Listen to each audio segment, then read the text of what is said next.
Ya sé que la ciudad está allí y avanza hacia aquel lado porque las ordenanzas lo establecen así. Pero precisamente por eso tenemos que hacerla llegar de allí hasta aquí. Parece una cosa fácil. Cambiar los planos municipales. Que nosotros podamos cambiar los ¿Qué planos. dices? No es necesario, la ciudad está allí y esto es zona agrícola. ¿A cuánto se puede pagar hoy esta tierra? 300, 500, 1000 liras el metro cuadrado, pero mañana esta misma tierra, este mismo metro cuadrado puede valer 60, 70 mil o incluso quizá más. Todo depende de nosotros, el 5000% de beneficio. Ahí está. Este es el oro hoy en día. ¿Y quién te lo da? ¿El comercio? ¿La industria? ¿El futuro industrial del sur? ¿Qué va? Invierte 2 duros en una fábrica y las reivindicaciones, huelgas, absentismo laboral. Acabas con un infarto y en cambio así, nada de quebraderos de cabeza ni preocupaciones. Todo ganancia y ningún riesgo. Nosotros solo tenemos que conseguir que el municipio traiga hasta aquí las carreteras, el agua, la luz y el teléfono.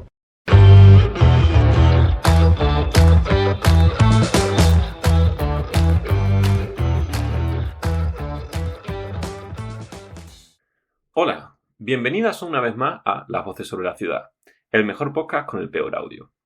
En este capítulo nos centraremos en tratar de entender las problemáticas que rodean los centros históricos y las políticas urbanas aplicadas para su recuperación o para su invención. Digo recuperación o invención del centro histórico y el uso de estos verbos no es inocente. Los centros históricos no han sido siempre los centros de la vida social y económica o política. En el siglo XX, los centros históricos en muchas partes de la geografía global eran espacios con otras funciones, como por ejemplo residenciales. Además, era fácil encontrar capas de la población marginalizada viviendo ahí. Y aquí hay 2 ideas importantes. Uno, que entonces que los centros históricos se inventan. Y se inventa su continuidad histórica y un simbolismo concreto que le damos a ellos, como el centro monumental, ¿no? Entonces, estos centros históricos se producen en la modernidad. No empezamos con el mismo centro histórico en una ciudad y llegamos al punto de la actualidad y sigue siendo ese mismo centro histórico como tal, sino que esto ha tenido discontinuidades históricas, ¿no?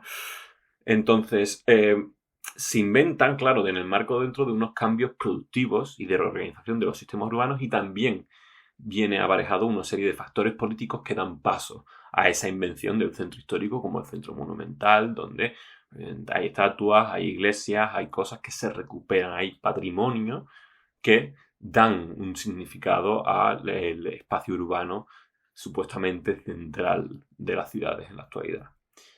Y este centro, como centro monumental, es fruto de estas condiciones, como decíamos, de producción específicas, ¿no? La existencia de un nacionalismo que necesita dotarse de una historia, las políticas de marca-ciudad que se desarrollan en el marco de una globalización y una competición entre distintas ciudades por atraer turismo como una forma de industria de extracción de valor del espacio urbano, y todo esto se combina para dar paso a la relevancia justamente política del patrimonio. Aquí siempre hay una sospecha personal, que es que cuando hablamos, típico frase que se usa, un poco que viene de los textos de Marx, que es existe una aniquilación del espacio por el tiempo, ¿no? Como vemos en la globalización, con la mejora y la revolución de las comunicaciones, ¿no? De cómo este espacio deja de tener importancia porque se puede extender la interacción y deja que el espacio deje de ser un factor de peso a la hora de la producción o de la organización social y política. Y entonces, siempre si está esta aniquilación del espacio por el tiempo, supuestamente también existe una aniquilación de cierta forma de tiempo por el espacio, ¿no? Aquí hago referencia un poco a que un espacio que cambia rápidamente debido a las políticas industriales, por ejemplo, la creación masiva de centros de producción fabril o de otros centros de producción económica, que transforman radicalmente el paisaje de nuestras ciudades, de nuestros espacios urbanos, y que además, ya ha pasado ese momento de revolución industrial más profunda o más radical, llegamos a un punto en el que la economía se centra en la extracción de valor del espacio urbano, en el sentido de que el espacio como tal es una forma es un material en bruto necesario para producir económicamente, ¿no? Con todo esto, pues un poco para ponernos en contexto, la burbuja inmobiliaria y todo este tipo de cuestiones, ¿no? Como sea el turismo. Entonces, claro, estos espacios sin memoria, sin historia, sin temporalidad, ¿no? Que son estos espacios, estos paisajes de fabriles completamente o de simplemente de especulación inmobiliaria, en cierta manera yo creo que generan una necesidad de ser combatidos con políticas de patrimonio histórico. Se necesita inventar una historia, se necesita para poder continuar con esta construcción del Estado-nación y de los nacionalismos, de las élites y tal. Entonces, aquí estas políticas de recuperación o invención del espacio del centro histórico adquieren especial relevancia en la segunda década de los años 20, ¿no? Y generan efectos concretos que también abren muchas discusiones. Al hacer que estos centros históricos se revaloricen, pues la población, por ejemplo, que vive en ellos puede fluctuar o directamente está en riesgo de desaparecer. O sea, ya menos gente vive en los centros históricos al sustituirse un uso residencial que tenían estos por un uso lucrativo, comercial, ¿no? Asociados todo a las políticas patrimoniales. Para tratar todo este tema, contamos con Fernando Carrión como invitado. Si tuviese que decir su currículum entero, me podría morir. Muy extenso, mucha actividad frenética de este investigador de la Facultad Latinoamericana de Ciencias Sociales, de la Flaxo, y un practicante del urbanismo, ¿no? Ha sido consultor en intervenciones en el centro histórico, como por ejemplo en la ciudad de Quito, también ciudad de la cual fue concejal. Esta persona es una figura central a la hora de entender la evolución de los estudios y de la práctica urbana en América Latina. El eje principal en el que se ha centrado su trabajo es, pues en este sentido, pues la recuperación patrimonial del centro, ¿no? La recuperación del centro como un espacio patrimonial y los efectos derivados de esta. Pero también trabaja a otros niveles de la organización territorial y la planificación urbana, además de la investigación en otras líneas, como por ejemplo las violencias urbanas. En el capítulo se abordan 3 líneas principalmente. El creciente interés e inversión pública y privada, y también público-privada, en los centros de las ciudades, generan efectos, como estábamos diciendo, como la pérdida de población. Entonces, ¿qué intervenciones se pueden dar para fijar la población en estos territorios a la vez que se desarrollan estos mismos espacios? Otro tema sería, en épocas de cambios intensos, como la que se ven, se extienden e intensifican los conflictos, y por ello también queremos aprovechar para abordar la temática de las violencias urbanas, ¿no? Entonces hablaremos pues, del rol del narcotráfico y de distintas economías políticas de los centros urbanos. Y dentro de esta maraña de violencias urbanas, también, sin embargo, encontramos poderes o contrapoderes, o lo que se podría definir como poderes populares. Preguntamos también entonces por los movimientos populares organizados y activos mediante movilizaciones impresionantes y cuáles han sido los efectos en las formas en las que se han construido las ciudades que han tenido estos movimientos, ¿no? Y ahora, sin más, dejo paso a la entrevista, que espero que la disfrutéis como nosotros la hemos disfrutado.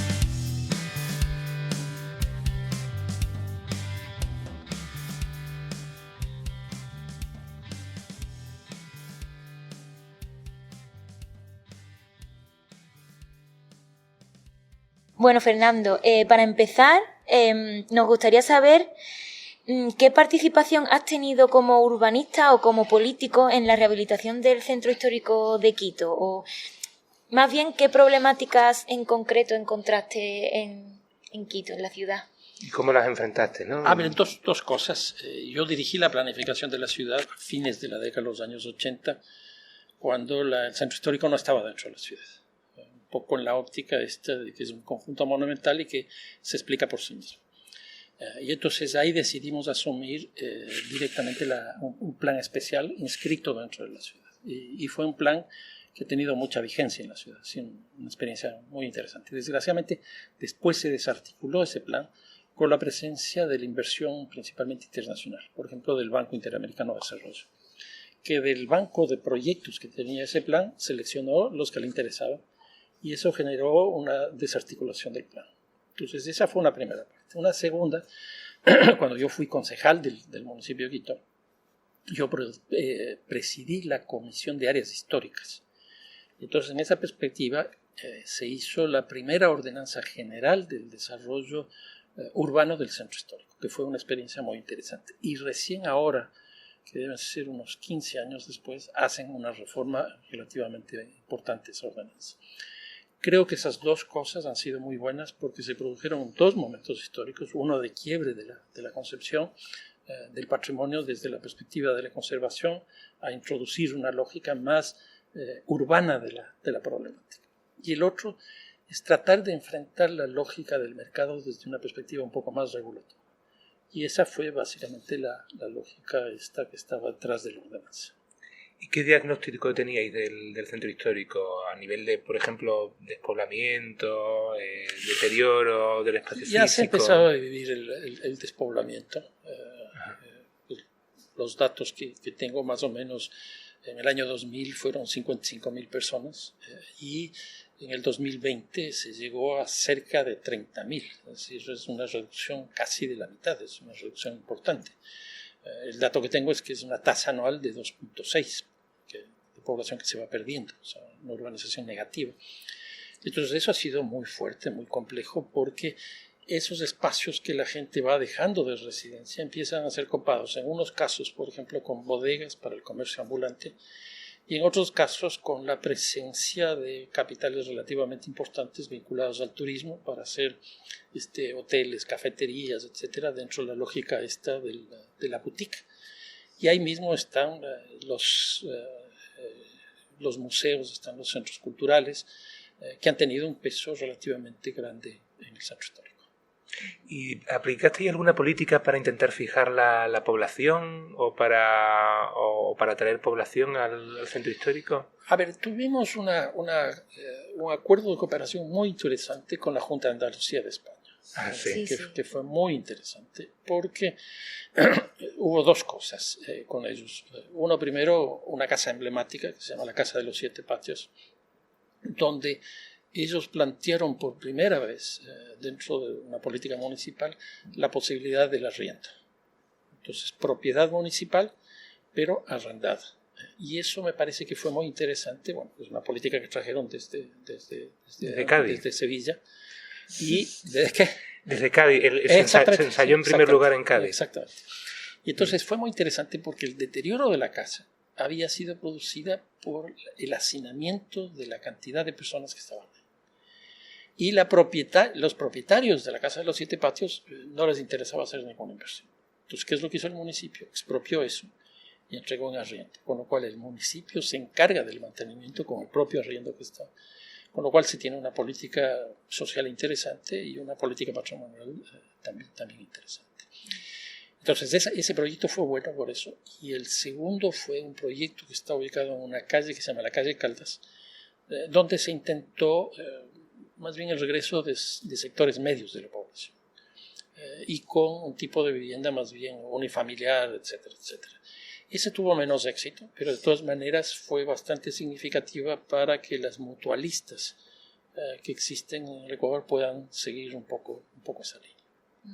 ¿Y esas viviendas siguen allí? Sí, ¿Funcionan? Sí, en algunos casos ha habido recambio de población, pero no como una tendencia general. Pero no se ha expandido el modelo. Desgraciadamente no. Y más bien lo que ha seguido es un proceso de despoblamiento. Bueno, hemos leído en su biografía que es presidente de la Organización Latinoamericana y del Caribe de Centros Históricos. Nos parece muy interesante. No sé si nos quieres contar un poco cómo se creó o qué influencia ha tenido en los distintos procesos de rehabilitación de los centros históricos. Esa ha sido una iniciativa interesante que la impulsamos en Quito con gente de México, de Brasil, Argentina, Perú, Colombia, etc. Y se formó esta organización latinoamericana. Logré, gracias a un lobbying que hicimos fuerte en el Congreso, para que el Congreso pueda reconocer como una organización internacional. Entonces finalmente se reconoció y ha sido un espacio muy interesante para el debate, para las publicaciones. Entonces, bueno, teníamos una revista que se llama Centro H y tenemos pues unas 4 o 5 colecciones, cada una de 10, 12 libros, es decir, se ha publicado bastante.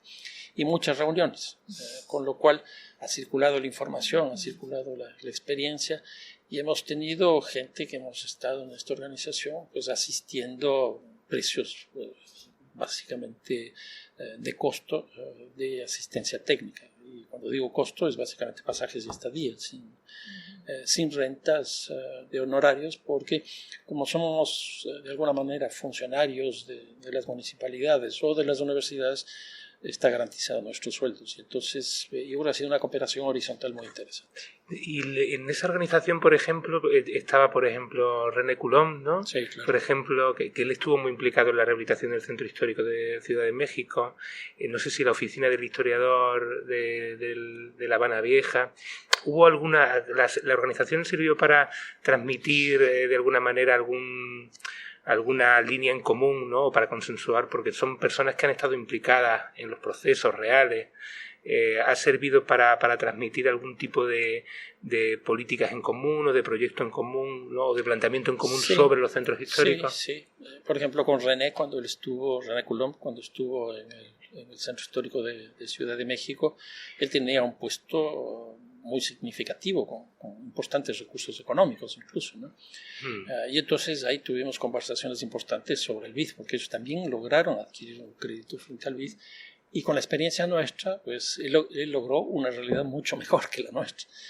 Pero eso fue justamente por un intercambio de experiencias. En el caso de La Habana, estuvo Patricia Rodríguez, que es, en ese momento era la segunda después de Eusebio Leal, que desgraciadamente falleció. Bueno, René también, que desgraciadamente falleció en la época del COVID. Y entonces, con ella también hicimos muchas reuniones en La Habana, intercambios interesantes, discusiones. Yo recuerdo discusiones, por ejemplo, sobre lo que significaban las cartas. Yo soy muy crítico de las cartas, yo les llamo a eso el carterismo, porque lo que hacen es expropiar la riqueza de la diversidad. Y entonces Patricia, incluso cuando ya sacó el doctorado, tuvo un capítulo muy grande, muy significativo sobre el tema del carterismo. A mí personalmente me interesa mucho, si quieres desarrollar un poco lo del carterismo, o cómo lo definiría, o no sé, alguna crítica más específica. Sí, bueno, surgió esta política frente a los centros históricos, al patrimonio, de las famosas cartas que se hacían en distintas ciudades, la mayoría europeas inicialmente, producto en algunos casos de las guerras, de la destrucción. Y eso significó un segundo momento dentro del patrimonio, porque el primero yo creo que fue la revolución industrial, donde fue arrasador la modernización que se produjo por la industria, por el tránsito, la migración del campo a la ciudad. Y luego fue ya la Segunda Guerra Mundial, que fue la destrucción. Y ahí, bueno, en ese interín aparecieron estas reuniones, Atenas, Roma, etc. Y lo que era muy interesante es que esas propuestas fueron con muy pocos latinoamericanos. Por ejemplo, en la Carta de Atenas hay un solo latinoamericano, un peruano, que estaba de paso o estudiaba en algún lugar de esos y entró. Entonces, claro, la gran propuesta que asumió la UNESCO fue la propuesta europea. Claro. Y yo creo que una de las características más interesantes que existe del patrimonio es la diversidad. Pero lo que planteó la UNESCO es la misma política para todo el mundo. Claro. Exactamente. Y de pronto eso ha ido cambiando. Yo sostengo hoy día que ya es un concepto altamente polisémico. Ya no es un concepto. Y por primera vez podemos empezar a discutir sobre la concepción tuya del patrimonio, la concepción mía y la tuya, que van a ser distintas. Claro. O sea, lo que he dicho hoy día, por ejemplo, en un ámbito del patrimonio de la UNESCO, pues, me mandan todas las bombas del mundo. Por ejemplo, irme contra la conservación. A mí me parece una cosa de congelar la historia, que es regresar al origen. Sí. Entonces, no hay nada de valor de historia, y no es histórico. Incluso esa definición de centro histórico, de conjunto monumental, o de qué es la integración de lo más viejo, y ahí aparece el urbanismo histórico, el urbanismo patrimonial, a mí me parece que eso no tiene ningún sentido. Sí, bueno, ahí las cartas se han también modernizado un poco. No Sí, seré yo la sí. defensora de las cartas, pero conozco, creo, los principios de la veleta, ¿no? Que vienen un poco a reconocer los procesos de desplazamiento que se han producido gracias a la patrimonialización o por culpa de la patrimonialización de algunas zonas de ciudad, ¿no? A ver, cambiaron las cartas, eso sin duda. ¿Por qué? Porque el peso de la UNESCO fue muy grande y entonces, en vez de tener las cartas, lo que se tenían son estas grandes reuniones que ha organizado se me fue la palabra, las reuniones que hace de los países la UNESCO, y son las convenciones, exactamente. Y entonces eso sirvió para que las tesis de la UNESCO, que ya no eran de los especialistas en los países, las ciudades, etcétera, formen las cartas, sino que a partir de eso se empezó a plantear una política que se hizo nacional. Eso también produjo un problema de no reconocer las especificidades locales. Un país como el mío, por ejemplo, el Ecuador, donde uno tiene la sierra, la costa y la Amazonía, que son absolutamente distintas. No puedes tener la misma política. Pero se tenía, porque ya el Estado ecuatoriano, el Estado nacional, asumió eso como una política. Entonces yo lo que diría es que se inició con las cartas y se siguió con estas reuniones. Y hoy día me da la impresión que hasta eso se ha roto. ¿Por qué? Porque ya los estados no tienen el peso que tenían antes. ¿Y por qué? Porque hoy día las nuevas tecnologías entran de forma directa. Yo la siguiente pregunta la reformularía un poco. Por ejemplo, de los centros históricos que hemos hablado de América Latina, ¿cuál consideras que ha sido el más exitoso? ¿No? La intervención. O sea, es complicado eso definirlo. Yo diría que uno lo que logró mantener relativamente a la población, a pesar de que ha perdido mucho, ha sido el de Ciudad de México. Yo creo que se tuvo una política interesante porque además en el año 85 tuvieron un terremoto muy fuerte y eso expulsó población. Ya no fue un efecto directo de manejo económico del mercado, etcétera, sino de una tragedia. Y entonces ellos tuvieron una propuesta que a mí me pareció interesante, que fue la expropiación de esas viviendas, y plantearon una política de vivienda en todos esos lugares, en esos conventillos, que fue, yo creo que muy, muy interesante. Entonces yo diría el caso del centro histórico es eso. El caso de La Habana Vieja, ahí entra Cuba en una crisis muy fuerte en la década de los años 90, principalmente principios de los 90, y ahí el proyecto del centro histórico de La Habana se convierte en un proyecto nacional, que es el único caso en América Latina. Hay una correspondencia entre el proyecto del centro histórico y el proyecto nacional. ¿Cómo se expresa eso? Que hasta aquel momento Cuba era básicamente monoproductora de azúcar, caña, etcétera, etcétera, y su vínculo con la Unión Soviética era muy fuerte. Entonces eso se rompe y el Estado cubano decide entrar en el tema del turismo. Y ahí tienen dos ejes para el turismo, uno la playa y otro La Habana Vieja. Entonces ahí el gobierno nacional pone muchos recursos y saca muchos recursos. Entonces yo diría que si hay un centro histórico en América Latina que habría que analizarse desde la perspectiva del turismo, es el de La Habana. Y el segundo es el del Cusco y el tercero es el Pelourinho en Brasil. Yo creo que esos tres desde esa perspectiva. ¿Y Cartagena? ¿Qué opina de Cartagena es más local, más nacional, es más colombiano, pero tiene obviamente sobre todo las murallas y toda esa cosa que le hace, pero o sea, su proyección internacional es bastante más reducida. El Cusco es mucho más. Incluso el centro histórico es una especie de parque temático del Cusco, donde el costo es muy alto. El restaurante, el café, el pisco, el cuy es mucho más costoso porque está dirigido para un segmento de un turismo que no es nacional. Claro. Bueno, teníamos por aquí una pregunta porque sabemos que has investigado sobre temas de seguridad en el urbanismo o la relación entre urbanismo y seguridad. Y bueno, si nos quieres contar un poco así de manera amplia cómo afecta la cuestión de la seguridad en las ciudades latinoamericanas, en el urbanismo de las ciudades latinoamericanas, o cómo se debería intervenir sobre este problema. Yo entré a trabajar el tema de violencia porque en el cambio de siglo empezó a incrementarse sustancialmente los homicidios, robos, hurtos, narcotráfico, etc. Y vi que una de las primeras demandas, sobre todo a partir del 2007, fue la seguridad. Y era una demanda fundamentalmente urbana. Entonces yo dije, para entender la ciudad tengo que entender también este problema. Y entonces esa demanda es una demanda urbana, que es exactamente igual a la de agua potable, a la de energía eléctrica, a la ¿Y por qué la violencia es urbana? Porque en general América Latina es un continente altamente urbanizado, es el más urbanizado del mundo según las Naciones Unidas. Y eso ha hecho que incluso en muchos contextos se hable de la violencia en América Latina como si fuera exclusivamente una violencia urbana. Entonces ahí hice una distinción desde el principio. Una, la violencia que se concentra en la ciudad, y otra, una violencia propia de la ciudad, que son dos cosas distintas. Uh-huh. ¿Y por qué la propia? Porque la ciudad, por definición, es el espacio donde mayor densidad tú encuentras, de diferencia. La mayor densidad de la heterogeneidad existe. Porque tienes industria, comercio, tienes ricos, tienes pobres, es el espacio de la diversidad. Y eso genera conflictos, que si tú no procesas esos conflictos, terminan en hechos de violencia. Entonces, por ejemplo, la violencia contra la mujer principalmente está en dos espacios. El uno, el espacio público, que es la ciudad.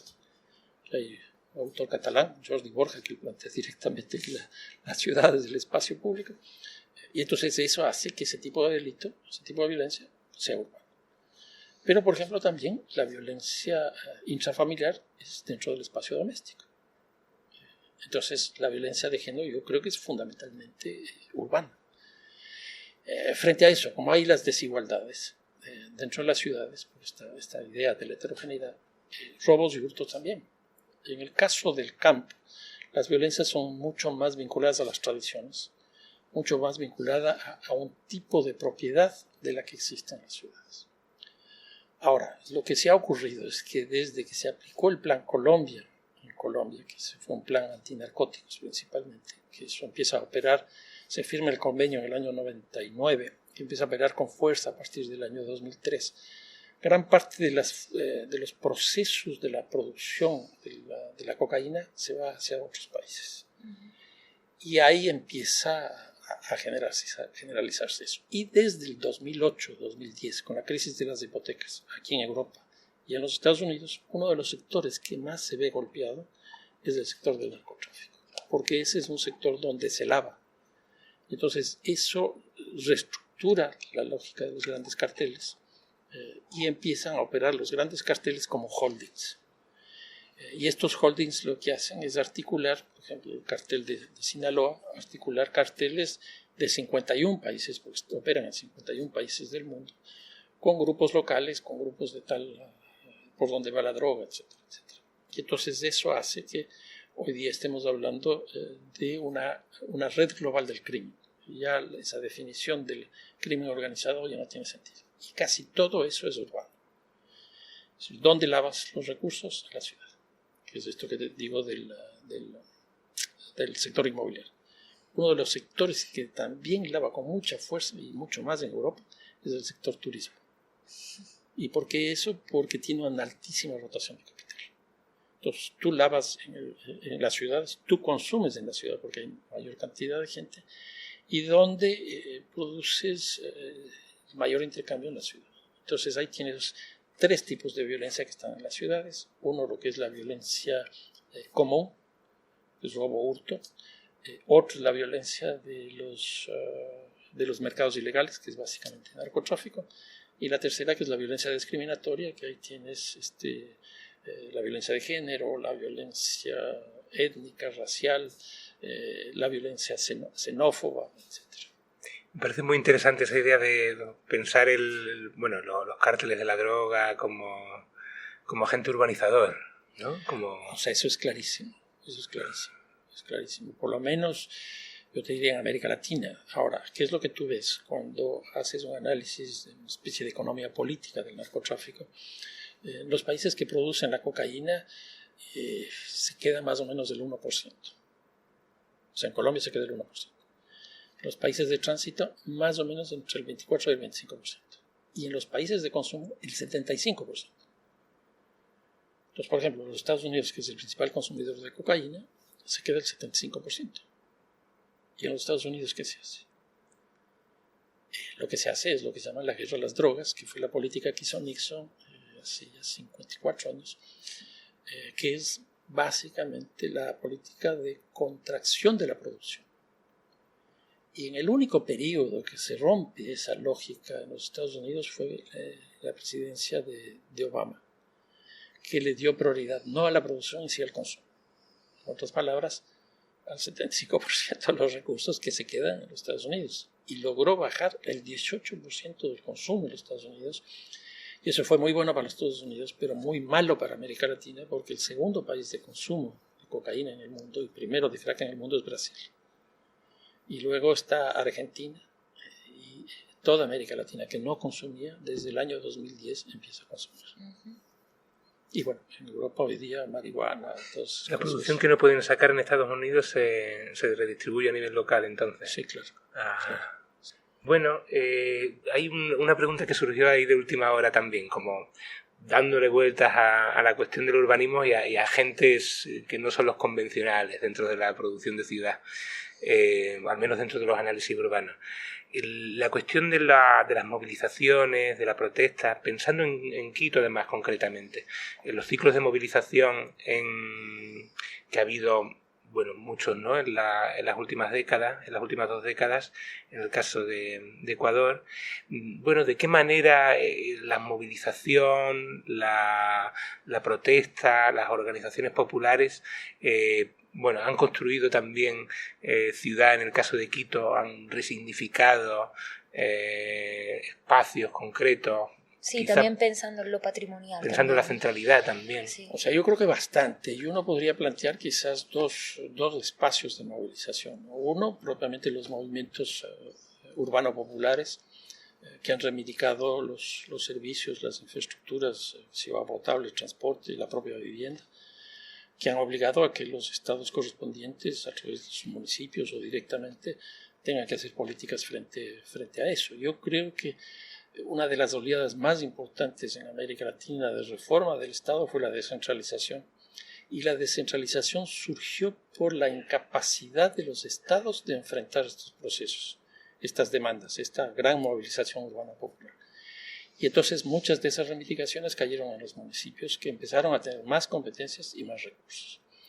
Y la otra son las reivindicaciones de estos grandes movimientos, que yo diría son casi nacionales, que por ejemplo en el caso de Chile simplemente fue por el incremento de la tarifa del metro. Y de lo que estuve viendo fue un incremento del 3%. O sea, nada, pero fue un detonante impresionante. Y eso está constituyendo este rato, creo yo, por ejemplo, la consolidación de una nueva opción política a nivel nacional, como es el caso de Gabriel Boric. Obviamente hay otros elementos, pero este es parte del arrastre que viene del octubre del 2019. Y sobre todo la nueva Constitución. Y yo creo que aquí en América Latina hay 3 constituciones interesantes que han surgido de estos procesos. Por ejemplo, el caso colombiano.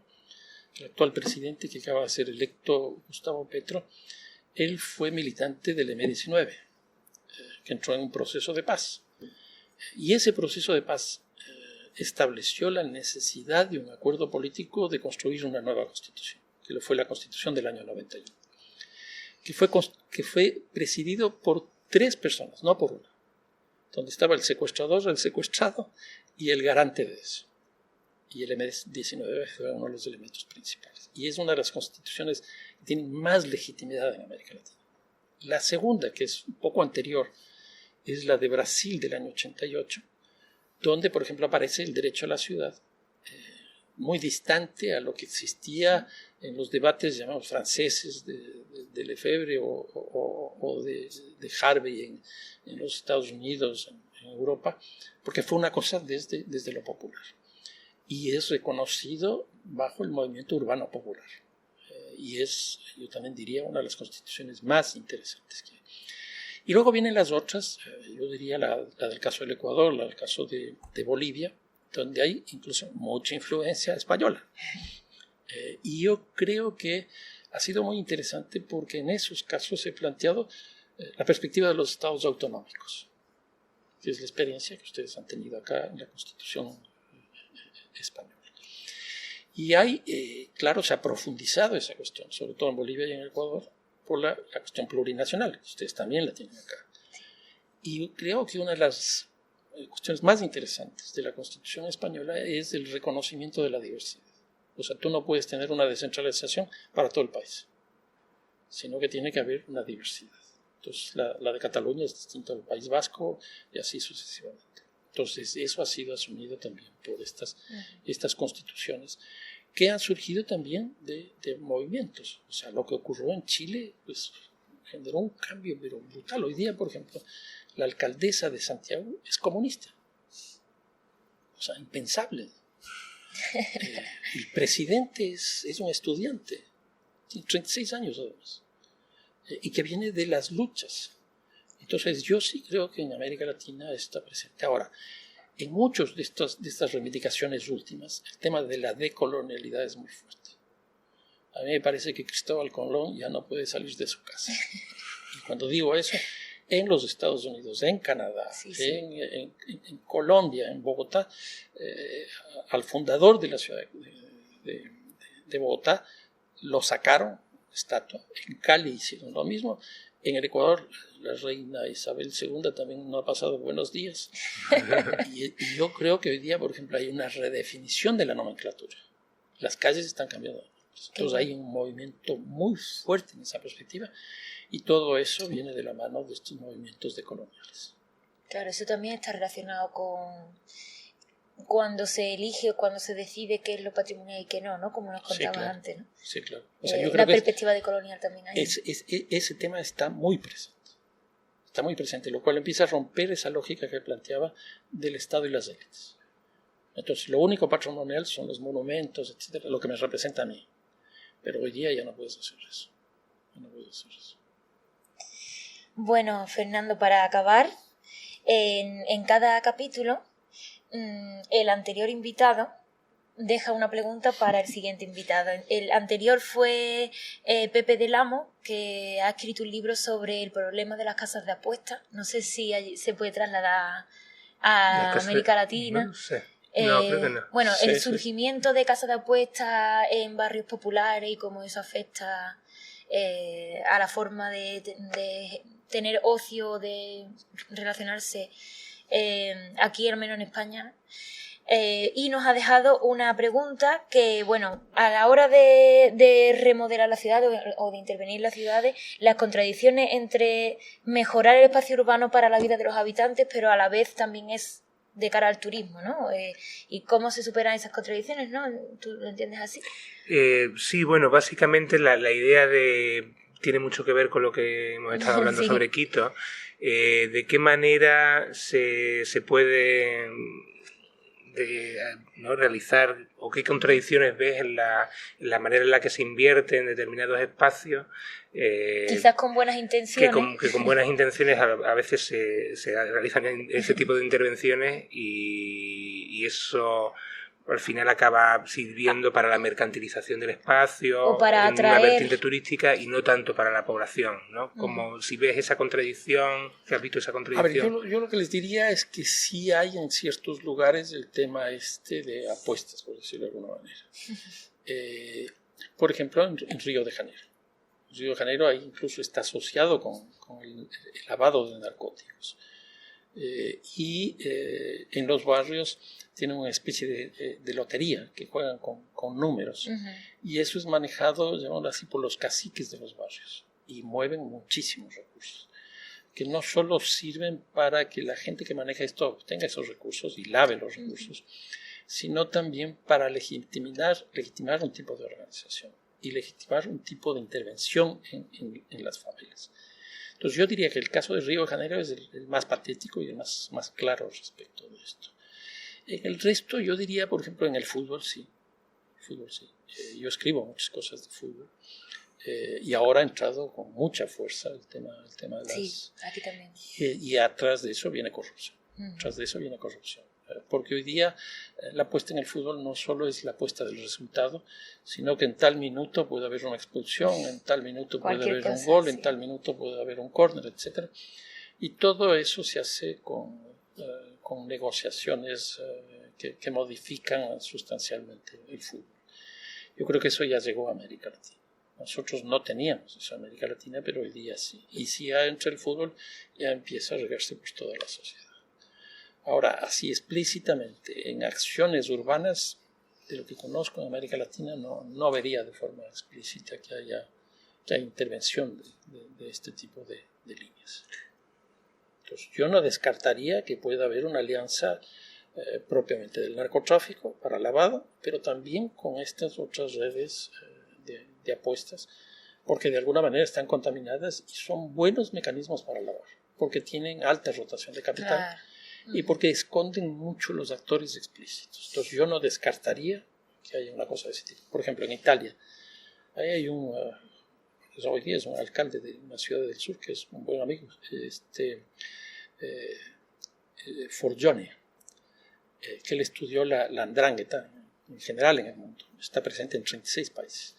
La 'ndrangheta trabaja en turismo. No es una mafia violenta, es una mafia muy eficiente en el manejo económico. Entonces yo no descartaría, por ejemplo, que una cosa como esa Bueno, damos por finalizada la entrevista, Fernando. Muchas gracias por acompañarnos y por contarnos tantas cosas tan interesantes. Y nada, bueno, sí.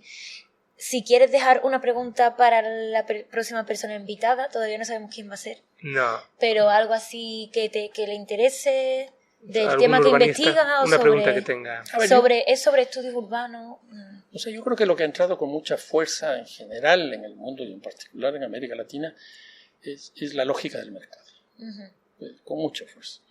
Y frente a eso hay grupos que están reivindicando hoy día la ciudad del buen vivir, que es una tesis surgida en el área andina con los grupos de los pueblos y nacionalidades indígenas, pero que tiene una historia milenaria, podríamos decir, con Aristóteles, que él también planteó una cosa de ese tipo. Y entonces yo creo que sería muy interesante preguntarle a la persona que viene cómo construir la ciudad del buen vivir. Muy bien, muy interesante. Muchas gracias, Fernando. Bueno, gracias a ustedes.